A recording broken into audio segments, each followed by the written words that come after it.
নীলফামারীতে চুরি হয়েছে ৫৯ কিলোমিটার রেলপথের ১২,০০০ পেনরোল ক্লিপ।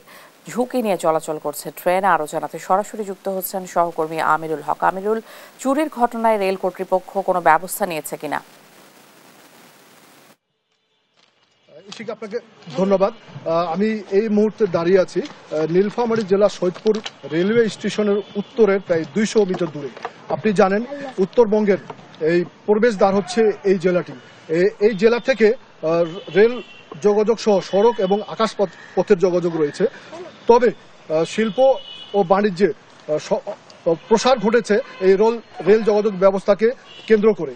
এই নীলসাগর এক্সপ্রেস, চিলাহাটি এক্সপ্রেস ঢাকা অভিমুখী সহ এখান থেকে ৪টি আন্তনগর ট্রেন এবং একটি রকেট মেল খুলনা এবং রাজশাহী যাতায়াত করে।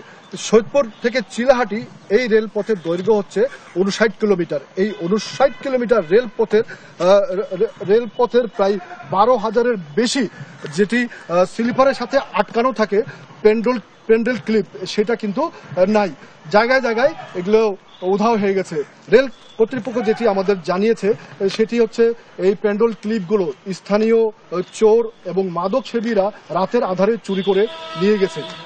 আপনি দেখতে পাচ্ছেন এই অবস্থায় ১২,০০০ পেন্ডেল ক্লিপ নাই ৫৯ কিলোমিটার দৈর্ঘ্যে এই রেলপথে। এই অবস্থায় মালবাহী এবং যাত্রীবাহী ট্রেন ঝুঁকি নিয়ে চলাচল করছে। এই জেলায় এই রেলপথটি অত্যন্ত গুরুত্বপূর্ণ একটি রেলপথের ব্যবস্থা রয়েছে। এই রেলপথটি শুধুমাত্র এই জেলার যাত্রীরা নয়, পার্শ্ববর্তী রংপুর জেলা, তারাগঞ্জ উপজেলা এবং দিনাজপুর জেলার খানসামা এবং চিরিবন্দর থানার যাত্রীরা এই রেলপথটি ব্যবহার করে থাকেন। তাহলে বুঝতে পারছেন এই রেলপথের গুরুত্ব কতটুকু আছে।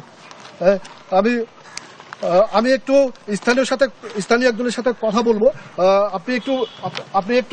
আপনি একটু বলবেন যে এই পেন্ডেল ক্লিপগুলা নাই কেন? এটা রাত্রে অন্ধকারে আপনার যারা চোর, যারা মাদক যারা খায়, এরা রাত্রে খুলে নিয়ে যায়। এটা এখন এমন একটা পর্যায়ে হয়ে গেছে, খুব ঝুঁকিপূর্ণ। যখন তো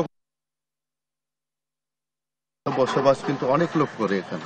আচ্ছা, আপনি যেটি স্থানীয় একজনের কাছে শুনতে পাচ্ছিলেন, আমরা ট্রেনের চালকদের সাথেও কথা বলেছি। তারা যেমনটি বলছেন, দ্রুত এই রেলপথে পেন্ডেল ক্লিপগুলো লাগানো উচিত, তা না হলে ট্রেন লাইনচ্যুত সহ যে কোনো সময় বড় ধরনের দুর্ঘটনা ঘটতে পারে। এই ছিল আমার কাছে সর্বশেষ। আমিরুল, অনেক ধন্যবাদ আপনাকে।